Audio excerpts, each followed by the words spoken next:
අද කතා කරමු ඉන්කොග්නිටෝ මෝඩ් එක ගැන. Google Chrome එකේ මේක ඉන්කොග්නිටෝ. Safari එකේ Firefox එකේ මේක private browsing. Microsoft Edge එකේ මේක in private browsing. මොන නමින් කිව්වත් වෙන්නේ එකම දේ. මුලින්ම කතා කරමු ඉන්කොග්නිටෝ මෝඩ් එකෙන් කරන්න පුළුවන් දේවල් ගැන.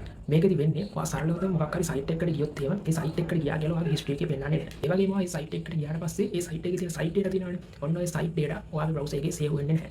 ඉතින් සරලවම කිව්වොත් tab එක close කරපුවම සේරම ටික යනවා. දැන් ඔයාලට තියෙන දේ ඔයා මොකක් හරි හදිස්සියකට ඔයාගේ යාළුවෙක්ගේ laptop එකක් හරි මොකක් හරි device එකක් පාවිච්චි කරනවා නම් ඒ වගේ වෙලාවට මේ incognito mode එකේ නැත්නම් private browsing කියන එක මානව වැදගත් වෙනවා.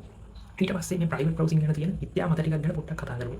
සමහර කට්ටිය හිතාගෙන ඉන්නවා එයාලා මේ incognito mode එක පාවිච්චි කරලා මොකක් හරි site එකකට ගියාට පස්සේ එයාලා ඒ site එකට ගියා කියලා ආයෙ කිසිම විදිහකට ඔප්පු කරන්න බෑ කියලා. මේක තමයි මේ mode එක ගැන තියෙන පට්ටම මිත්‍යා මතය. ඉතින් මේකෙදී ඔයා මේ site එකකට ගියා කියලා ඔයාගේ browser එකේ history වල save වෙන්නේ නැති එක විතරයි වෙන්නේ.